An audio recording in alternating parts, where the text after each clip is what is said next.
And a very warm welcome back to the Intel Extreme Masters World Championship for 2015. How you doing? I suspect we can get a bit louder throughout the day. I know how passionate the StarCraft 2 fans. How you doing? Very good, I like that. We've already got front row chanting, brilliant. Okay, time for our first game of the day. Now, it's not our first game, of course, at the round of 16. We've already had 4 yesterday. So if you missed those, shame on you, where were you? But luckily today, 4 more to come. We're going to start things off with a very interesting match indeed. Now, our first player is a mere man at 17, but when he was 15, he already had a WCS Korean Championship to his name. Please welcome Jin Air Green Wings, Maru.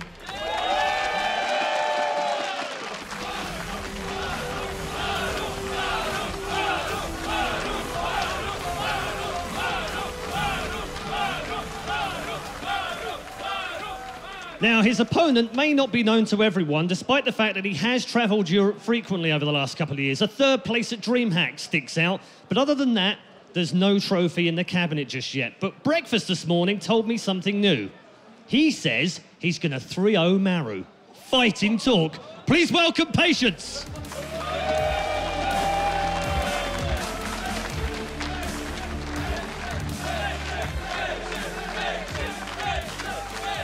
Okay, we are just a few moments away from our first game here in the StarCraft 2 round of 16 on day 2. The time now to get the final thoughts of our panel of experts and analysis. Let's go back to Frodan. Final thoughts. Well, we have a lot to say about this first matchup. Thank you so much, Red Eye, and job well done in the opening ceremony. Absolutely epic. Just so great to be here again in Katowice, Poland, and be part of this history within the industry. Such a great moment. And I mean, let's just take a moment and appreciate what we have right now compared to how things have built up over the past few years. I mean, Kev, you've been part of IEM for many years now, or, you know, ESL and their tournaments. What's it like being here and seeing how everything culminated into that opening ceremony? I mean, it's beautiful. Like, obviously, if you told me that 5 years ago, I'd be like, ha, yeah, we wish it's going to be like that. But that seems a little unrealistic. But it's really amazing how it's grown. We've had so many, you know, amazing events. All the stops have been good, but even the regular stops, you know. Early this year, we were in the ice hockey stadium in San Jose. Like, that's also nuts. Like, that's just so cool to see that being part of the regular season. That's not even a World Championship. So to be here, it's going to be awesome. And, you know, everything speaks for itself. The lineup, the fans, the commentators, it's awesome. Dude, that stage they made was absolutely amazing. It was gorgeous. Really well done by him. And the progression's been really cool too. Like last year was a big deal, but it wasn't this. And it keeps getting bigger and bigger. And a lot of that is because Katowice delivers. I mean, these people, a lot of these people were out there waiting 3 or 4 hours in the rain, standing uphill for 20 miles. Longer than that. There was like 5-6 hours they were waiting. Yeah, and I mean, we also got to see Todd Jan Merlo be able to hold his 2nd trophy in 2nd decade in a row. Yes, that is amazing. On the World Championship stage. Who would have known winning that one tournament would get him 2 trophy ceremonies? Over, you know. Oh, Jan's are shaking the head in the front row. Let's talk about the first. This is when he takes a screenshot, and that's his new Facebook image profile. And these guys. Like, congratulations. Hashtag motivation. Let's talk in Hearthstone. Let's talk about the first matchup. Maru versus Patience here. Maru doesn't need too much of an introduction if you follow StarCraft 2, but let's talk a little bit about him. He's the current finalist over the NNSSL Season 1 here for 2015. He lost to Life in Taipei in the finals 3-4, but it was very contested, and he's a player that everyone says #2 Terran in the world, just behind Innovation, and sometimes can surpass it. And look, he's still 17 years old. He's one of the youngest players, if not the youngest player here. Is that 17 Korean years? 17. Actually 16 17 for the rest of the world? years. No, 17. No, he's 17. Okay. Yeah. No, it's crazy. If he were to win this tournament and be like, you know what? I feel like going and watching the Terminator movie by Arnold Schwarzenegger. They would turn him back. He's too young in America, at least. To give you an idea of how young he is. But I actually almost have to slightly disagree with you, Frodan. A lot of people do follow StarCraft, and I actually would say a decent chunk of them wouldn't know who he is. He's one of those guys that's so good and so amazing, but hasn't quite blown up the world just yet. He's quiet, he's young, he doesn't have a gigantic personality. He does all the talking, if you will, kind of on the field in battle. He's an amazing player, but we're still, I'm not saying waiting, because he definitely is delivering. For his team, Junior Green Wings especially, he does really well in Pro League and stuff, but I'm excited to see his impact on this tournament. Or does does he get put out 3-0 right off the bat? That'd be kind of amazing. What do you think, Snoop? No, I He just think scowled at me, so I know. I don't think a 3-0 exit here is realistic. I think Maru is an amazing player, and anyone who's watched him play in Pro League knows this. He's capable of some very strong macro play, especially in TvP, but he's also one of those players that really like to go aggressive. We've seen this from his TVCs as well. He will throw in a proxy 2-rax pretty often, and he's no stranger to cheesy aggressive openings in TvP as well, but he has the macro to back it up, and he really knows how to multitask and be aggressive with medivacs, and his splits are unreal. His micro. So I'm really hyped for this match. Yeah. Speaking of cheese, though, if one of these two players were to be described as kind of the cheesier one, I think that would be Patience. And what I like about him too, by the way, is I had to host him like a year and a half, 2 years ago now, on stage at DreamHack. I was asking him questions, and he was like the most quiet and like, how do you get into this match? And he's like, I just play StarCraft. I just want to get out of here, And now they're like, how do you feel about Maru, the Pro League monster? And he's like, I'm going to 3-0 the kid. Get him out of here. I like the transformation. It's cool. I mean, just to go on what Jeff just said a little bit, like where he said, like, well, even if you follow StarCraft, you might not totally know Maru. I think that's mostly because, if you win the GSL in season 2 or 3 or 4, like 3 years ago, people will always remember it because, they will remember number 3 or number 4 over GSL champion number 14. But let's not forget that he is a GSL champion, that he's now again in the final of one of the most competitive tournaments in the world, the NSL. And, he's still, he's racking up in Pro League. Last year at the WCS, he was doing really good too. Like, he is the guy. Like, every diehard StarCraft 2 fan will tell you that he's a fan of him. He's incredibly good. And he's basically like Bolt on steroids. That's like kind of how I see it. I mean, he comes in as the overwhelming favorite against Patience, but Patience also, you said that he hasn't made a bunch of noise, but he came through the Korean qualifier. Yeah. The person we expected least out of these 16 players. He went through Keen, Cure, Gumiho, Sue, and Dark. That's an all-star lineup. Largely in part Terrans there. Yeah. And obviously, Gumiho and Keen are no Marus, but they are very, very good players. I want to believe, I really do, but I do feel like the favorite would be a 3-0 in the opposite direction. Maru just kind of monster moding on him. But what I do like about Patience in this matchup is Patience has always been a timing-oriented or very build-oriented Protoss. He's not like we're going to go 3 Nexus and I'm going to react to you and scout you out and see what's happening. We can see the maps here as well. Overgrowth, Secret Spring, that kind of stuff. Not really. Like, Catalina can have some blink stuff. You see a lot of blink stuff in Catalina. If we get that far, if it goes beyond 3-0. But the point I'm trying to make out to round out here is I think if he can hit critical timings and throw off Maru, he's got a chance. What caught your eye, Kev? Secret Spring, second map. I really wonder what is Patience's game plan on that. I'm not sure if he's happy with it. Maybe it's just like, well, I have to pick between Inferno Pools and Secret Spring, so I'll veto Inferno Pools. And Maru is just immediately like, Secret Spring. Good luck with those 3 bases, buddy. Yeah. But the joke is, Patience like 3 base. What is that? I have to say, it's a little bit surprising to see Secret Spring chosen before Catalina, don't you think? Yes, it is. And Maru picked Catalina actually. But it's extremely difficult to go up to 3 bases, I think, on Secret Spring. It's a little easier against Terran than it is against Zerg, but I think the Protosses around the world have not even agreed upon the fact what is the easier 3rd base to take. Is it the one, on the left, or is it the one that's kind of around the corner of your main ramp? And the moment when people are still arguing over that means that they're both very hard to defend. They're both bad. You have to go outside of your base to get to them. And the problem against Terran is once you do go to them, they pick up and drop in your main, and then you've got 1,000 miles to get back home. All right, well, let's wrap it up, guys, with the predictions. Kev, you're going to start us off here. The reigning champion. How are you going to begin the day? Well, I'm on a hot streak. I'm going to continue the hot streak. I'll say that Maru wins 3-0. All right, Maru for Rotterdam, which means... Super bold pick. I believe Maru 3-1. Oh, all right. Agreement between the two players here. It'd be really weird if we're all wrong. The same as that's never happened. All right. So we're going with all Maru here. This is how we started yesterday, by the way. That's right. And that was followed by a 3-0 from Fantasy. Imagine if Fantasy won a game. And then he crushed it. Well, let's see what our commentators think. We have Apollo and Claire's who bring to you this excellent series as we begin day number 2 with Maru versus Patience. All right, the second place finisher from the Intel Extreme Masters, Taipei, is now going to go up against a prime underdog here in the round of 16 in Patience, who had an amazing run through that bracket in the Korean qualifier. Almost a dream run for him, but can he do it on this stage? It's going to be difficult. The key word out of everything you just said, Patience is the underdog of the entire 16 players that are here. but he's used to being in this position, which is also important to note. He is the player that enters a lot of these tournaments and is the underdog, but still is able to perform well. But he's going up against, I know a lot of the guys over there said the second best Terran in the world, but I'm not afraid to say that he is the best. All right, well, let's get into it then, as we have spawning up to the top right-hand corner, it's our red Protoss representing Dead Pixels. It is Patience.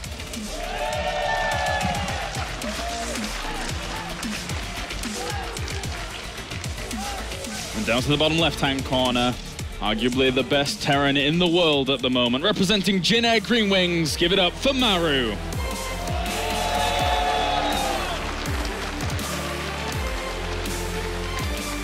For me, as a StarCraft fan, every time Maru plays in Pro League, I get excited to watch. He is such a talented young StarCraft player, and I'm happy that he's made it to play here at the World Championship through his second place at the Intel Extreme Masters Taipei. And I know for sure he is a contender for the trophy. Absolutely, he is up there with innovation. Now life has been knocked out. Maru can focus on going for the goal, and I think he has it within him to be able to do that. Definitely, especially with, as you said, a life actually being knocked out yesterday. But look at this, Patience is playing to his image. He's waiting for an SCV scout to come in and maybe miss those buildings down to the bottom and cause a little bit of fear here in Maru. Yeah, Maru, I imagine he's not going to get too worried. I think he's experienced enough to be able to have a look around there, but it's definitely something that he can play on nerves of players, and mistakes can happen for sure. Well, and also Patience going to check every little angle as well. He knows Maru also can be prone to actually throwing out a little bit of aggression himself. Maru also checking his natural as well. So both players giving each other a lot of respect here to start things. And both players, the desk were very right about both players. They both are highly aggressive players. Patience is more build-oriented, as we can see. He's already got a second pylon out in the middle of the map here, so more than likely going to see a structure out here, probably a Stargate, but we'll find out what it will exactly be. But Maru's not afraid to do this too. Look, he's also got a second SCV going out, so the first one's gone to the right-hand side here, so he's going to be able to put his factory to the right, and then the other one is going to act like a scouting SCV to show Patience that there shouldn't be a hidden SCV out there. So we're basically going to have a blistering start to this series. Yeah, this is going to be a fast game, because if you think that all of Maru's money and units are going to be on the other side of the map trying to get into the probe line, and that is exactly what we're going to see from Patience too, because his Stargate's on the other side of the map, and that is going to be for an Oracle. That is going to be pushing towards the mineral line too. And he sees these double gas geysers going and whirring away, and where are the other buildings? There has to be something else going on. So the one advantage that both of these players, or one has, is that Maru's gone in there and said, okay, you've probably proxied a structure, and is sending units around. Patience has not scouted. He's got no idea that Widow mines are going to be probably in his mineral line pretty fast. So Maru, from this position, does he want to build a bunker? Does he want to try to protect that mineral line somehow? How is he going to actually combat this? And unfortunately for Patience, unless it's going to be a Stargate unit that gets in there and eventually tries to spot something, the Marines will zone out any kind of scout that came over anyway at this late time. So it's going to be very difficult for Patience to get any information at all. Information is the biggest difference between the two of them. One player, Maru, knows more about Patience. Patience has no idea whatsoever. So if Maru can defend well against what he knows is on its way and also deal the damage at the same time, he finds himself in a game-winning position. Maru has been no stranger to these proxies for a long time. We've seen it even after command centers going down and just trying to put on some pressure, but this is far more aggressive than that. The SCV will die at the front, but at the same time now, Patience is going to go for that expansion, but this aggression is coming very quickly. There's already 4 Marines in that mineral line. There's a 5th one now too. He's waiting for the Oracle to come in, and he has got more than enough Marines to protect this one mineral line. So Maru has already accomplished the goal number 1, protect his mineral line, and then goal number 2 is on its way. The medivac is almost out, and still, Patience has no idea what he's playing against. He has no defense set up currently. He's getting a robo facility to try and accommodate for anything that could actually come along. And of course, if you get an observer to try and deal with stuff, that'd be nice. He sees the lack of a natural, and only now a command center being started. So at least he's going to get himself one SCV, but these Marines should be fine. Yeah, and Patience has finally found out what he's playing against. There's a late command center. He has to prepare his defense in the mineral line, otherwise he's going to lose a lot of probes. And this is going to fly straight on in there. There's not too much at all to be able to defend against that. The mothership core was slightly out of place at the natural. Hellions getting unloaded with a force field trying to stop this, but that's already quite a few kills already going in favor of these Hellions. Trying to do a bit more, and so many of these probes are very, very low. Good pickup will retreat out from that mothership core and photon overcharge. Maru's not done yet, though. No doubt he's not done. Here comes the Oracle as well to give a little bit of vision so he can clean up that Widow Mine, but he already lost quite a few workers in those engagements, so that really does sting. 8 go down. And will he be able to get more, though? Because there's more Widow Mines being built. There's even a second Medivac queued up, interestingly enough, here, so he's going to try and drop and continue on. He's dealt a pretty good amount of damage to Maru, to Patience already, but it's not over, and I have a feeling that we're going to see more probes killed. And if he's not careful, he might actually get this Oracle caught. It does fly that back, controlling it well, only losing a little bit of the shields there and can find another way through. But still, he has an observer in the main base, right? He should be able to clean this up. I think it already started, but it's actually at the natural, so that Widow Mine there could cause some problems. He gets probes as well as a Sentry. Yeah, the Sentry is a big pickup too. And he's going to get more. Uh-oh. That Hellion doing pretty well.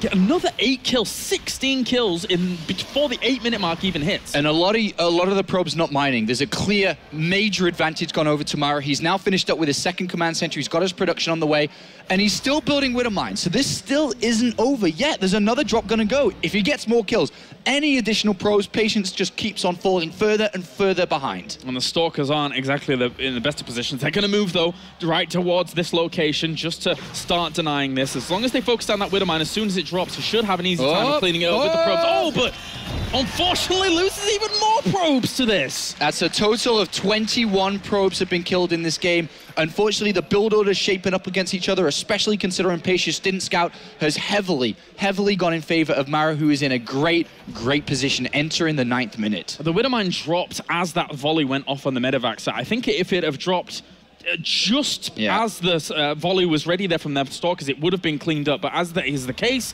it was not right. Okay, so this has been an interesting game. If you look from Patience's perspective, he's been investing all of his money that he's making into recovering his economy. He's still approaching the 10-minute mark on 1 gateway. And now he's slapped down the robotics bay incredibly fast here. So he's looking to get to Colossus in the game immediately, knowing that his opponent's factory and Stargate's on the other side of the map. How is he going to be building Vikings? He's going to be building Vikings from a starport that's on the other side of the map here. So that's his pocket ace here. If he can build up a Colossus count while the starport's inactive and flying back home.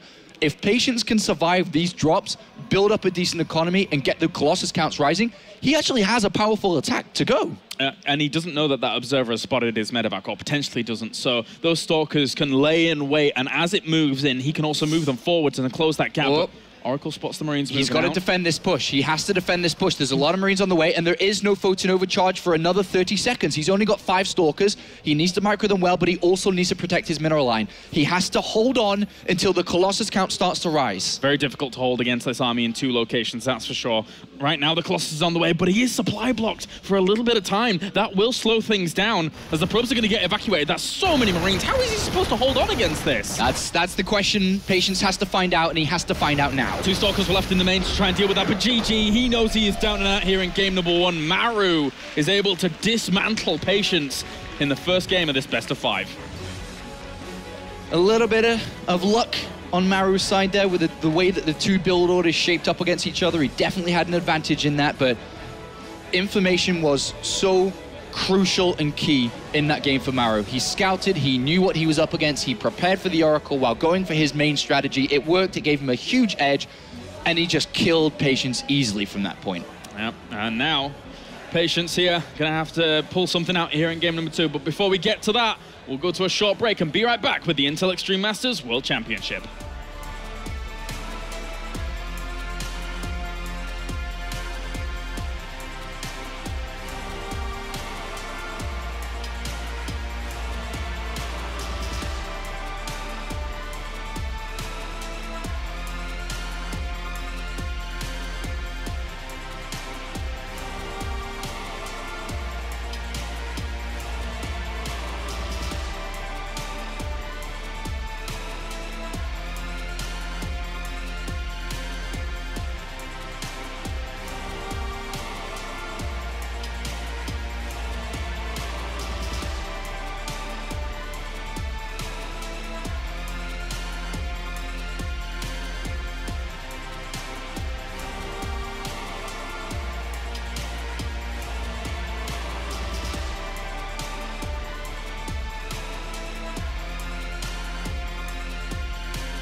right, welcome back to the Intel Extreme Masters World Championship here. Day number 2, as we're still in the round of 16, and we're getting into game 2 between Maru and Patience here. As Maru, he looked pretty good in that game, you know, not gonna lie, his aggression is usually on point, and right there it was. He's very fun to watch because of his aggressive play style, and I think he shares a lot of similarities with Life in the way that he plays too. Super aggressive, but as Snoot said on the desk, he backs it up with solid macro, he knows all the correct transitions at the right time, his play is super smooth, and overall, has taken one baby step closer to the trophy, which is the overall goal of Maru in this tournament. Patience has an uphill battle, and it's just getting steeper and steeper. He's down 0-1, and he has to make a comeback on a very difficult map. As pointed out on the analysis desk, Secret Springs isn't easy for Protoss against Terran or Zerg.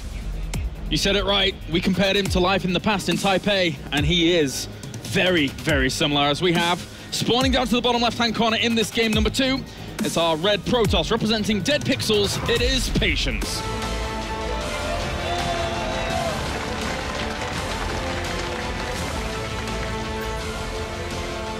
And up to the top right-hand corner here on a very, very tricky map indeed. Representing Jin Air Green Wings, it's Maru.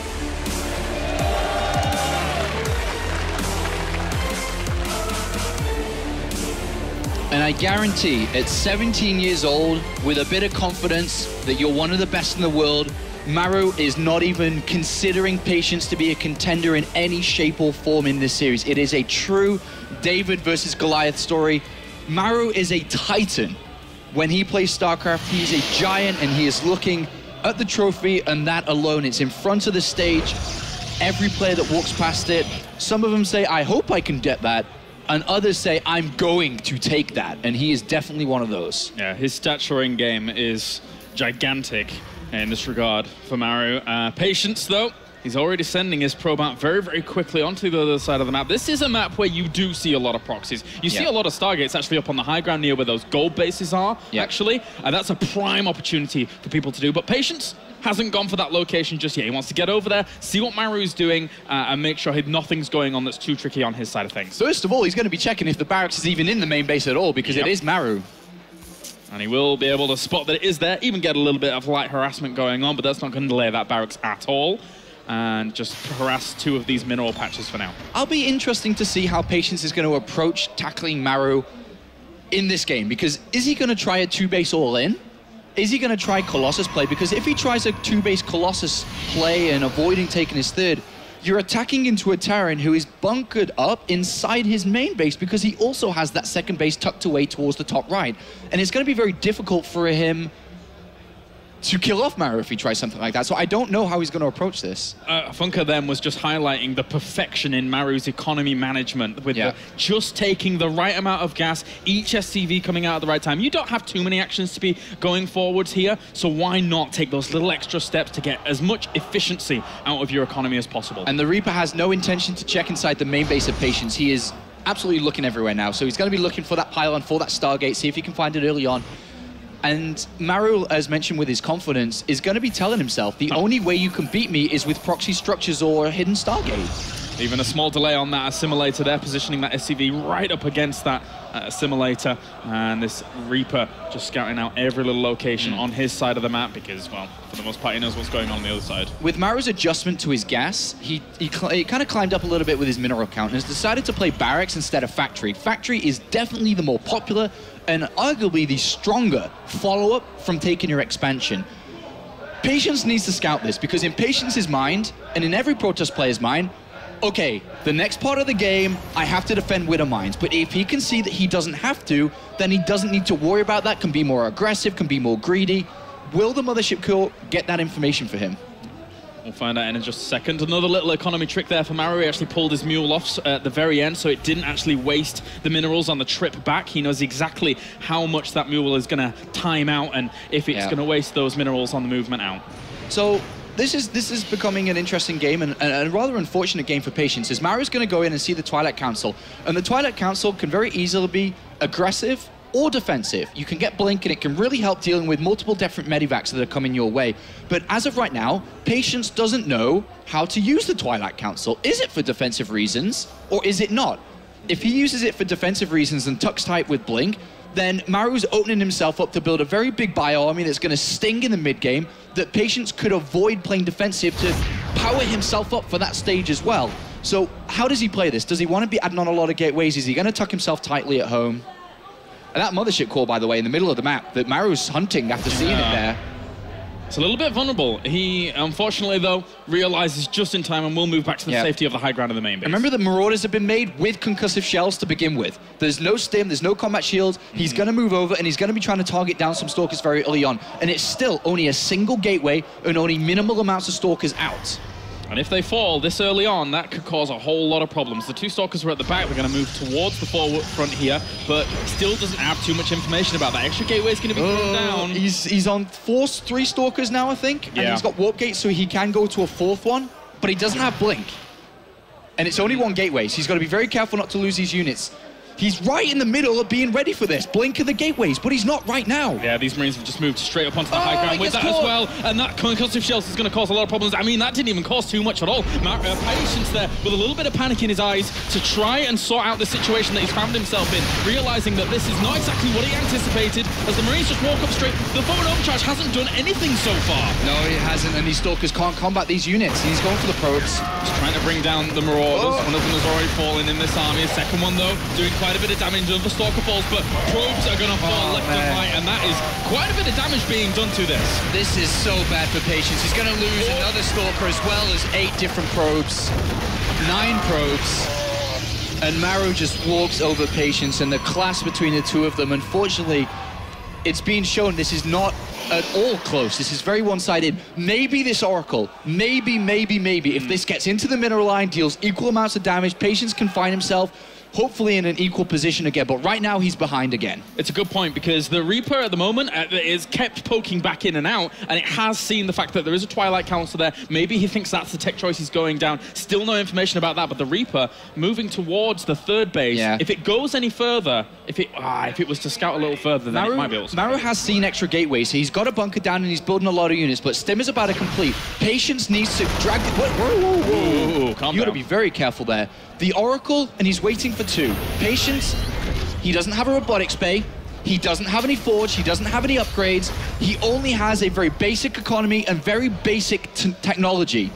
He's going for a kill. He has to go for a kill. Otherwise, if he doesn't, Stim, combat shields, +1 attack, medivacs, 5 barracks, it's over. It's over. It's that simple. He's got to get these Oracles into the mineral line, drag the attention of Maru away from his front bunker and wall, and then try to get it there. And still the Reaper is trying to gain information. He does see quite a few gateways at the back, though, and now he must be preparing even more for the idea of a frontal assault, but still the 2 Oracles are looking for a prime opportunity to jump on in and do something. He's adding a turret to stop an observer, to stop any DT play, to try to control the high ground, and all Maru has to do is sit back and hold his position. He's actually moving out, which is a little bit courageous here.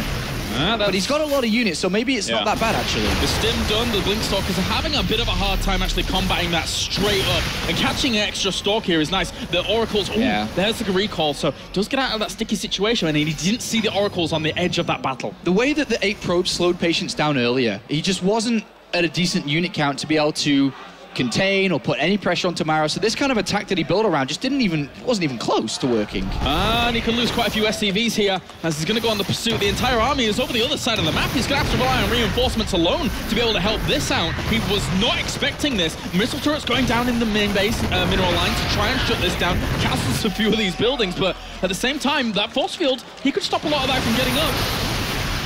Will do for now, but there are medevacs there to try and go for the insult. He's killed off so many workers. 22 have gone down. The Oracle play is really trying to even things up. And now it's a game of don't let this guy up that ramp. Oh, he does let a little bit up here. I guess he can actually kill some of that off. Good pickup, though. The Doom drop could be huge. If he loads everything and drops up, he's going to go for it. He's going to load everything, and the Patience isn't ready. It's the way. He's got to try and do something.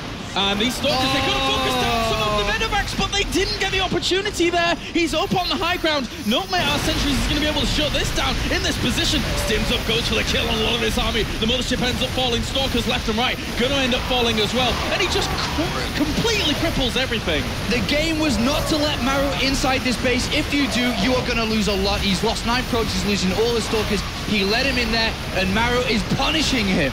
so much falling. The rest of the Stalkers try and retreat on out, and Immortal tries to come to the rescue. There's still more units, more reinforcements on the way to shut this down. And Maru here in game number 2, he's lost a lot back home. He needs to do some extra little bits of damage, but he's done enough. GG, game number 2 goes to Maru.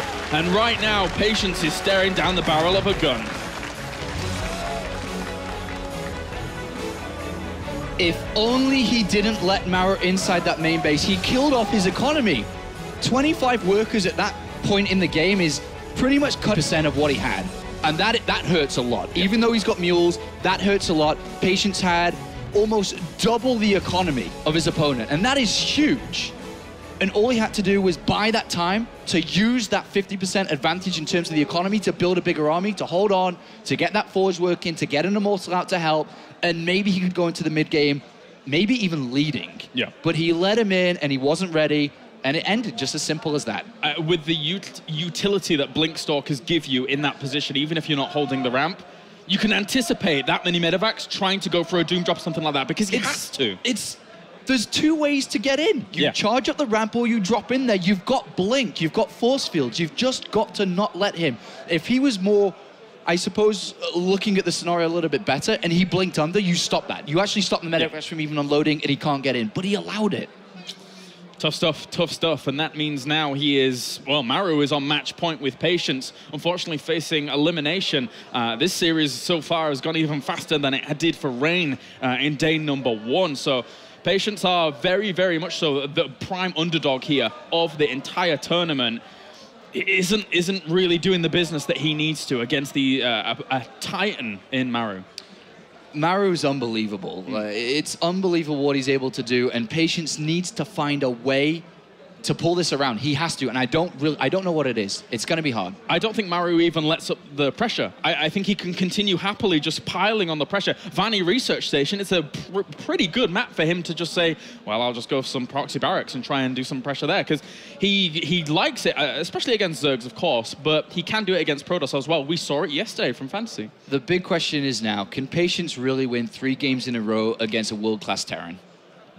It's looking difficult so far. It is looking difficult. He had a great run through the Korean qualifier, beat people like Su in the Korean qualifier to actually attain this position here going into this tournament. But on this map and in this best of 5 scenario, so difficult against Maru. 3 games in a row, it's very difficult. I mean, there is almost nobody in the world that can win 3 games in a row against Maru. Patience somehow needs to find some magic, and that can happen at these type of tournaments. He needs that luck. He needs that. Yeah, he does. Well, as I said before, Vanny Research Station is map number 3, and it can be a very, very difficult one in regards to going up against someone like Maru. It is prone to those 2 barracks plays. We've seen it in this tournament, as I said before. We've seen it time and time again. He's even tried it. He tried it in Taipei against Life. Life was obviously trying to scout that out very, very much. And it's very, very important to find out now going into this best of 5. But for now, we are going to a short break. And then when we're back, we're going to have more from the Intel Extreme Masters World Championship.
right, welcome back, ladies and gentlemen, as we get into game number 3 now between Patience and Maru. And at the moment, Maru is looking as Maru usually does. Very, very strong, very aggressive. And unfortunately for Patience now, he's really up against it. He really is. He has to find 3 games in a row, otherwise he will be eliminated very early on here at the World Championship at the Intel Extreme Masters. The winner of this plays against SK Telecom's Dark tomorrow, which is going to be a huge game, and Maru is looking like it's going to be him. A player who Patience will beat on their way to through the Korean qualifiers, but now he has to get through quite the tall order in Maru, as we have spawning down to the bottom position here on Vani Research Station. It's our red Protoss representing Dead Pixels. It is Patience.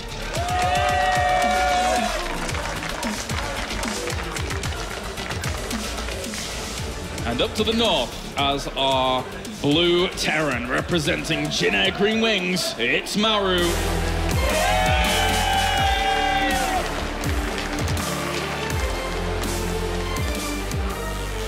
2 steps closer. I think I can go through every map that he wins and eventually get there. I suppose it'll be about 15 or so by the time he gets to the final. But he's definitely looking great. He's on form, he's playing well recently in every tournament he's played. He's reached the finals of Star League, a super prestigious tournament. He reached the finals of the Intel Extreme Masters Taipei. Unfortunately, was eliminated in the round of 16 within GSL as of recent, but he can't win them all. Nope. Unfortunately, Life has had to experience that pretty recently in the past couple of days, but that's just how the cookie crumbles, unfortunately. Patience is going to be going up against a gas first from Maru here. So it's gas and then barracks, which is going to crank out that factory really speedy here. And we're going to see a lot of units coming across and trying to threaten that probe line again. But is Patience is he gonna go all the way with this probe, or is this probe going to go and hide a pylon soon? I think he's just a little bit scared at the moment. I hope he goes all the way, because if this probe goes and tries to proxy a pylon and a structure, he's in trouble because he won't know what he's up against, but hopefully he can go in and start to prepare for what he's playing against. I'm already checking what's going on his side of the map, making sure Maru isn't doing anything too tricky. This SCV will bump into the probe, so it is going to be the straight, literally bumped into him, it is going to be the straight scout to find out exactly what Maru is up to. So Maru, I would say, is feeling like, oh, I wish you didn't scout me. I guess that's the correct kind of a reaction he'd be having, because obviously you don't want this to be seen very early on, because now Protoss can start to prepare for it. And to prepare for it, you just need units out. It's kind of simple, really. You just need a lot of units out. There's different ways to prepare for it. You could try to blind counter and go for a Stargate really fast and get Phoenixes out to stop the medivacs. You might want to be chrono boosting out gateway units off the single gateway. You might want to try and rush out 3 gateways. There's different ways to do it. We'll see which one Patience chooses. And the SCV is going to head on towards down to the natural to see if it can delay for just a little bit. Doesn't get the opportunity to, just on the cusp, on the very, very edge of where that Nexus was planted down. So Patience sneaks that on. As for now, Maru behind all of this. A little bit of supply block whilst this is going on, but it will iron out. Patience before Warpgate research, before any unit gets the mothership core nice and fast. Start that energy building very early on so that he can start to prepare himself for photon overcharge number 1 and number 2. Maru did try to slow down Patience from taking the second gas, which he's not that interested in anyway because he hasn't taken it yet. Well, actually, now he just has. First Stalker's on its way, and the Stalker production shouldn't stop. Yeah, it's a lot of pressure that can be put on, especially if he tries to pressure at the front as well. It's a bit easier on Vani Research Station to shut down the pressure at the front because it is just that small choke to defend 2 bases. But as you say, it's the medevac that really does cause a lot of problems here. Even the structure placement of the Cybercore Assimilator, Pylon, and Gateway have made a little wall here to stop Hellions running around. I'm quite interested that there wasn't a wall tried to be built on the ramp as well to help create a block for Hellions to run into. And it is chrono boost into a single gateway, trying to get it out as many Stalkers as possible. This first Stalker will greet the 2 Hellions, trying to move on him and finding a little better position, but they do dart in pretty quickly, and 2 volleys from these Hellions will start working away at some probes, so Maru is more than happy to just chase on in here and try and do some damage. 4 have already gone down to 2 Hellions. That's an alright trade. Already a good start. I mean, there's a lot of... I mean, everything Patience has been doing was getting ready for that, yet he still loses 4 probes. Yeah, and if you think about it, yes, of course, those costs are even, but you have to also think about how much income those 4 probes have whilst they're dead, unfortunately. So it does have exponential costs. The earlier probes go down in a game, the more it does affect. So there's no starport that's been added on yet. It's been delayed because we saw Hellions and then this mines being made. And it's just a regular expansion and then a very fast starport after the expansion. Where is Patience going next? Because right now he's waiting. He's waiting for this to happen, but there's not that much of a commitment from Maru. Oh, he's sitting back. He's not as aggressive forwards into the map, right towards Patience's bases was like. He's just controlling this watchtower. Maybe if he saw like something crazy like an Oracle fly over the path, then it would give him a good heads up, but for now, he's just playing his own game. Maru just built 2 Hellions and then a Widowmine, and that was pretty much it for the aggression. And then the next part is going to come a little bit later as the medevac gets ready. I really think that Maru was hoping for maybe an overcommitment in defense, extra gateways that weren't going to be needed as much very early on. But Patience hasn't really fallen for that. He only used a couple of units, and so far I think this is not too bad for Patience. It could have been a lot worse if he had overreacted. Definitely. This, I mean, with him going up to the Robo Bay now, he has a little bit more of an opportunity to sit pretty in this game.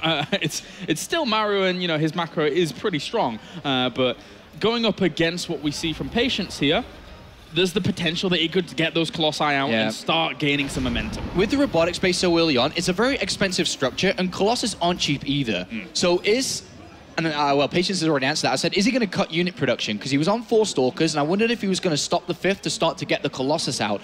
But he's on 5 Stalkers. That's a decent amount. He must not, I repeat, he must not take damage to this. Patience, if he takes damage, he's going to find himself in a position like he was in Game 1 and Game 2, and he's just going to fall dramatically far behind. Yeah, it's a really aggressive play from Maru, considering how much he's built up here, and it can be very, very hard to stop, especially on a map like this. Again, you know, the natural and main are a little bit spread out here, as he just walks straight up the ramp. Nothing really denies that. The Widowmine's going to start burrowing in between all these probes, and they were pulled off to try and deal with that, but they could get easily a very, very good connection. 5 probes already killed inside the main base, and 2 Widowmines. Okay, one did quite a bit of damage. Another one, 8 probes end up going down. The Marines are still there, actually firing against the Photon Overcharge, and they won't get much done at all. Could have found a little bit more damage, so slight mistake there from Maru, but he did so much damage anyway with the Widowmine. Yeah, that was pretty successful there for Maru, getting 8 probe kills. Unfortunately, the splitting of the probes wasn't that good for Patience, and Maru finds himself again in a good position. He's also managed to scout out what he's playing against. He got the scout of the Double Forge, and I think he saw the robotics bay. I'm not too sure about that. I think he may have missed it. Okay, he did miss it. But the Double Forge is already a lot of information. This is going to be a very defensive game from Patience because he's got Double Forge, so a lot of commitments and resources to be able to go for that. Maru instantly just throws his 3rd command center down. He knows he's on the defensive, so he's able to do this very easily without stim, without combat shield, without a lot of units. There's no units from Patience to even consider to challenge this. Exactly, and it's a long way as well. So even if he had a few more units to try and push across the map, it would take a little while for him to get over there. Maru's reinforcement point is very, very close. There wasn't any probes on the map for any pylons at the front to reinforce from anyway. And now it's going to be straight to Twilight Council. Probably just really wants to focus on his macro here as well. Try and get up to 2-2 maybe with Blink to help out and support the Colossus-based army. So the way that Patience is on 2 bases, until he takes a 3rd, he's really, really safe because he's got that ramp that he can use, and he's got a lot of units that he can use too to help out if drops were to be used. So in this defensive stance, he's going to sacrifice his Colossus, and he's going to put it in the Warp Prison by the looks of it. And he's going to try to do a lot of damage to Maru.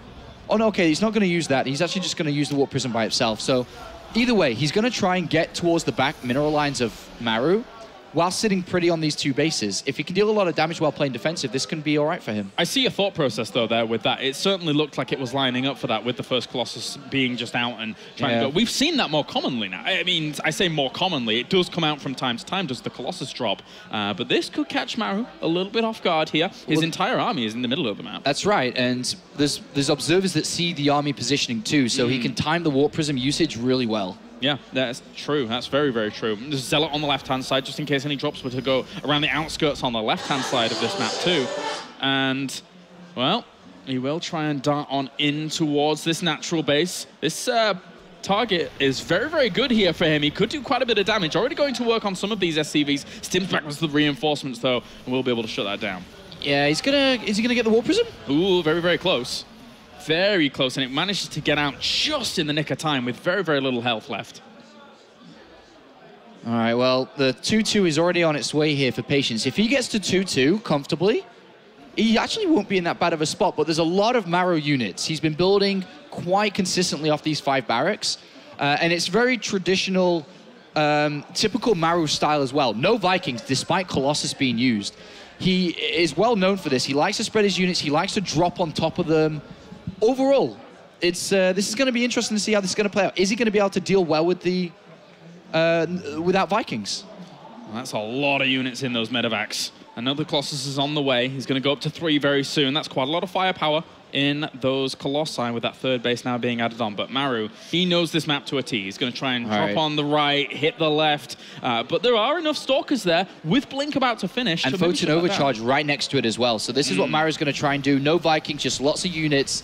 I'm going to try and hit 2 locations. Maru has to do damage. Likewise, Patience needs to defend this. If he can defend this, he gets to 2-2 easily. Whoa, drops the scan, sees all the Stalkers way out of spot to actually defend the main base. The Mothership Core falls before he's actually able to throw down Photon Overcharge on any of these locations, and he's going to get 2-2. If he gets 2-2, that was basically Patience's entire game plan here.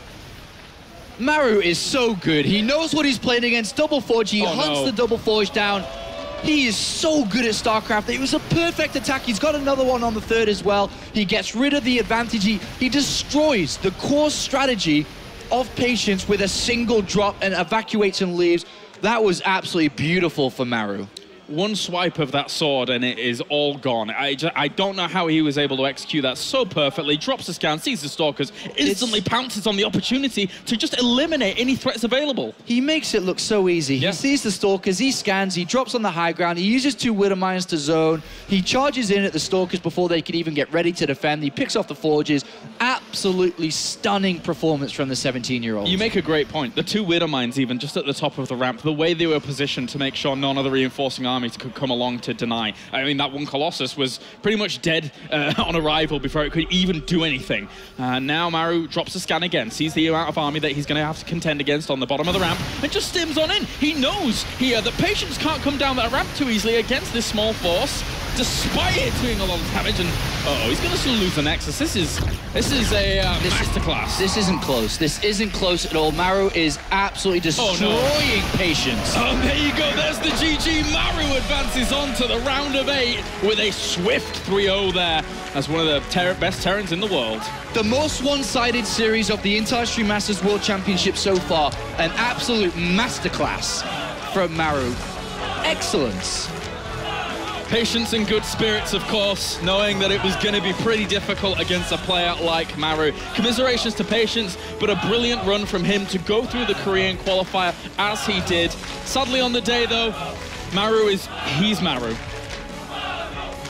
I'm mind-blown by just how well he played this series. Excellent execution, brilliant play, and I love the way that he played out map number 3 there. The understanding of what he was doing, what he was up against, the third on location, the knowing of the timings of the 2-2. He's like, okay, this is easy. You've gone for this style. I'm going to pressure you on this left-hand side, bring your units down there, and then I'm just going to absolutely destroy everything you have. It was wonderful to see Maru playing so well, and it's good to see that he's in form here in Poland. And like I said earlier on, he's an absolute contender for the trophy. Yeah, definitely. Always recognizing strategic positions, and at such a young age, and we even saw it in his previous years as well, when he has been so young. His strategic know-how and his presence on a map and his ability to actually shut people down is second to none. Second to none. Yeah, it's brilliant, and he's going to be playing against Dark, which is tomorrow, which is a massive, massive game. I think a lot of people were very excited to see and watch Innovation versus Life tomorrow, but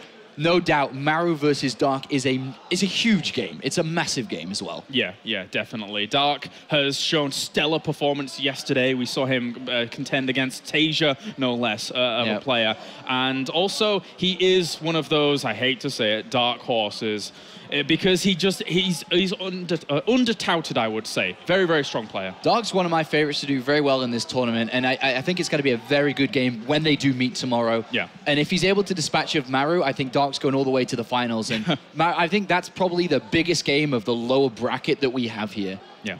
I mean, it's a very, very stacked lineup in general amongst all of these other players. And that's why you see someone like Patience, unfortunately, having to contend with someone like Maru in the first round of this tournament after going through the Korean qualifier. You know, an all right showing by Patience. Not exactly what he would have wanted here at the Intel Extreme Masters World Championship, but the talent pool is so deep.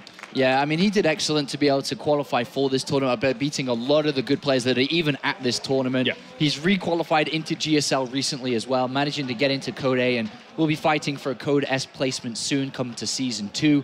So there's a lot of hope still for Patience for the next coming weeks and months, so hopefully he can shine through. All right, well, that does it from us here. Let's go over to the stage as we have Susie with Maru. All right, guys, here I am with Maru.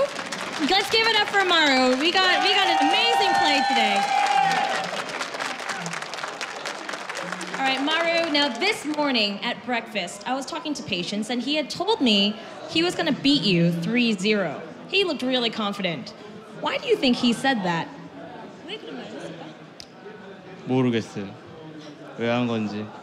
He's like, I have no idea why he said something like that. All right. Well, okay, so, and then before that, the games, I saw that you guys were talking, and afterwards you came and hugged him. How do you feel about beating him? 아까 막 같이 안고 했는데 얘를 이기니까 어떻게 느껴져? 그냥 별 느낌 없었어. He said he didn't really feel anything, really. He just went over and gave him a hug, but that's about it.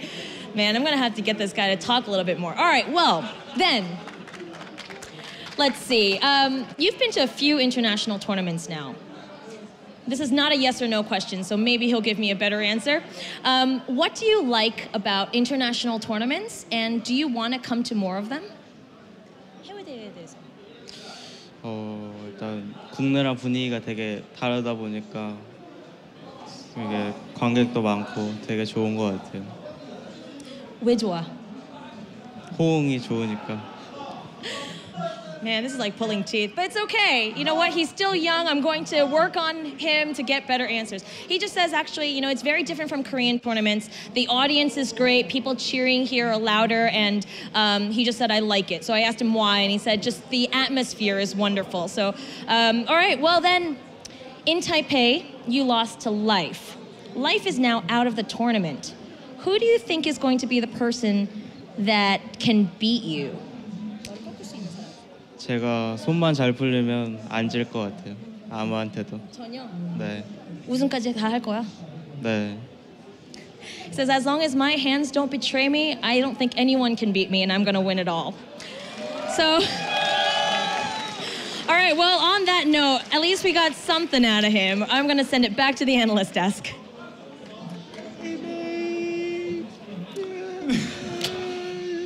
That's when you know you're pretty strong. That, you know, it's your weird hands that are your only at real 17 opponent. years old, him and I both had the same problem with our hands. Take care of your hands, people. It's really important. Do some stretching. Definitely recommend this if you play a lot of StarCraft. Idle hands. Dan, take it away, Dan. Take it away. Well, that series was pretty one-sided.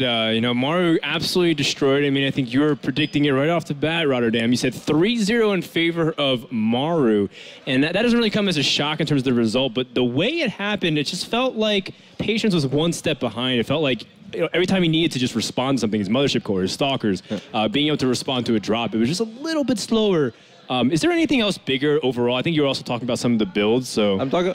if I look at that series, above all, like seeing Patience just mishandle a couple of things that a Protoss player from his skill caliber should never mishandle, I think it's the missed opportunities. There were definitely opportunities, and we all know that this game is slightly easier when Fog of War is turned off. Like, many people on ladder can confirm, but, you know, we see it as well when we stand here behind the desk. We see everything, and then you see the opportunities, but people like Patience, they're supposed to know that. Like, Game 3, he scouts gas first, and then, like, this is like...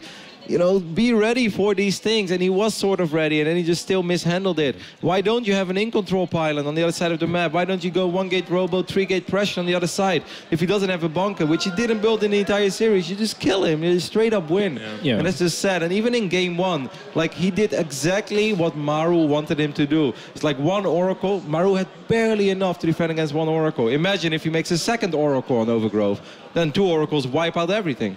Yeah, I mean, you were saying yourself, you felt like Maru was playing even more risky than he had to, because if you could just play a little bit more, you know, conservative, he would have been able to still run away with the series. Is that the same way you felt, Snoot, when you were watching the series?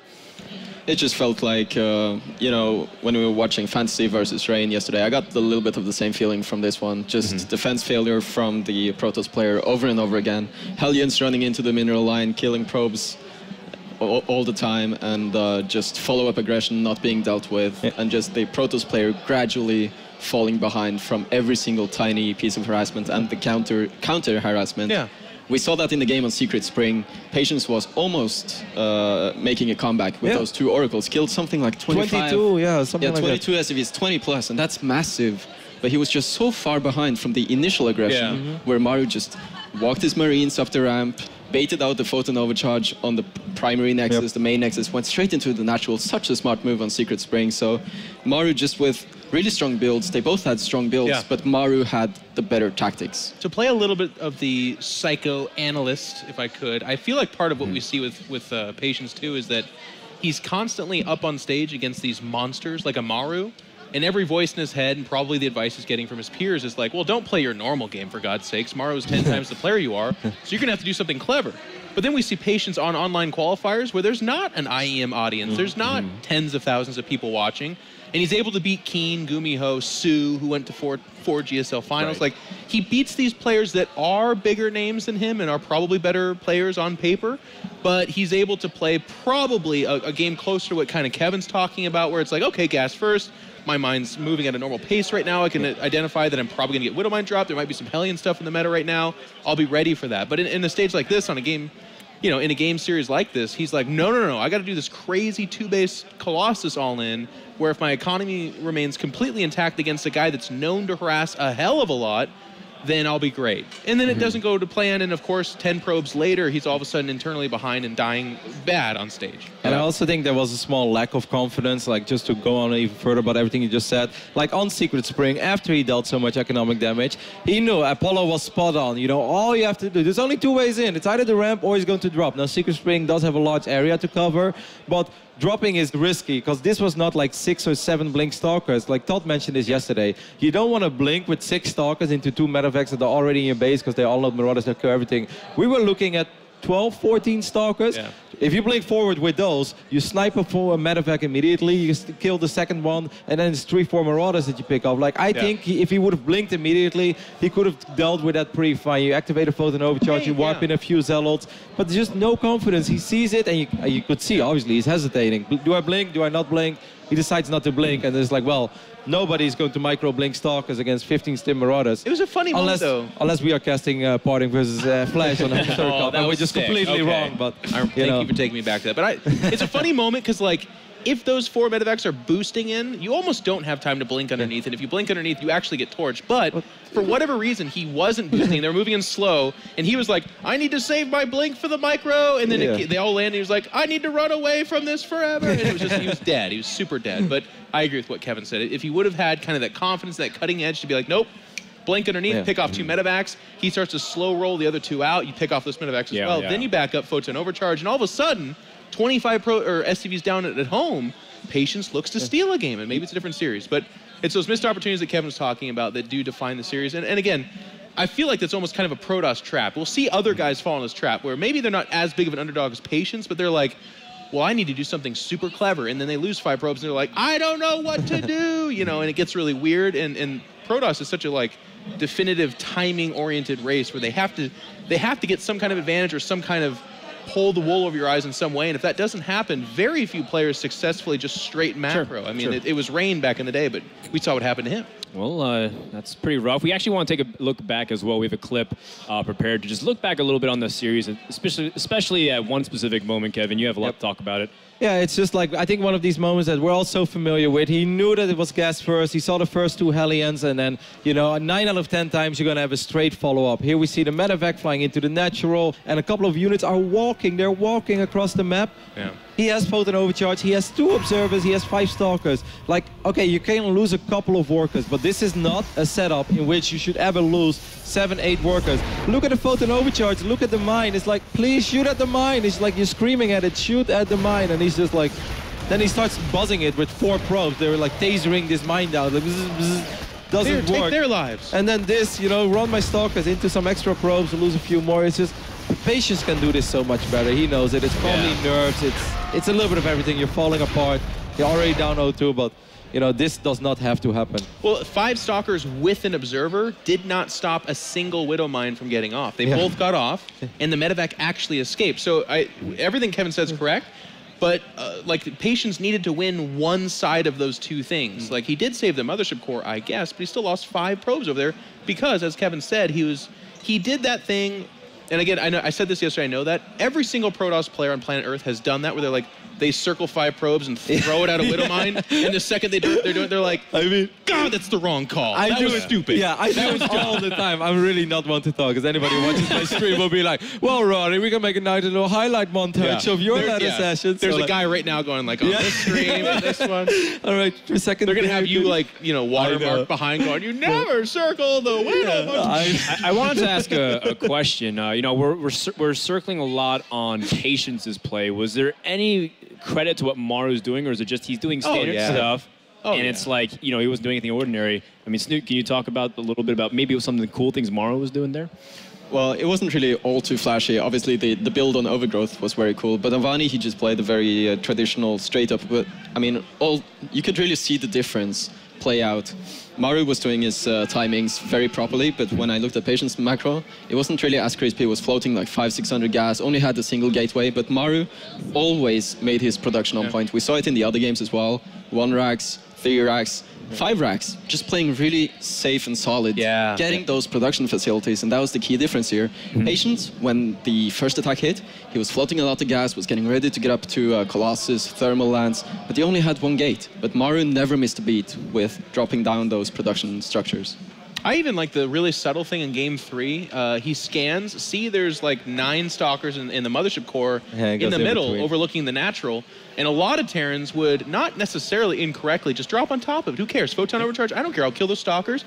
That's the more dangerous move. He drops at the junction, which in and of itself, okay, that too is not necessarily super amazing. But I like that he picked off the Mothership Core, obviously, goes down the ramp, knows that Stalkers are no match at all, and then takes it all. He gets both the Forges, gets the Stalkers. It's a really subtle thing, and it's not super amazing because he was so far ahead anyways, but just to your guys' point, Maru was not making mistakes in this game. His macro was obviously on God tier level, but every little choice he was making was not a mistake. The missed opportunities we're talking about from Patience was more on like a build level or execution level as opposed to like Maru made a mistake and he could have capitalized. It was pretty impeccable play from him. Okay, final thoughts? Yeah, last thing I want to compliment Maru on is that on game 2, Secret Spring, he saw Twilight Console. It's obviously a fantastic Blink Stalker map, so much preserved area. Gets Rex number 4 and 5 immediately, you know, like don't be stubborn, don't go up to 3 command centers like that. Didn't do it. I felt the way that he handled it early on was almost old school Pold logic, how Pold used to deal with Blink Stalkers in the early era, like prevent it from ever happening instead of trying to defend at home.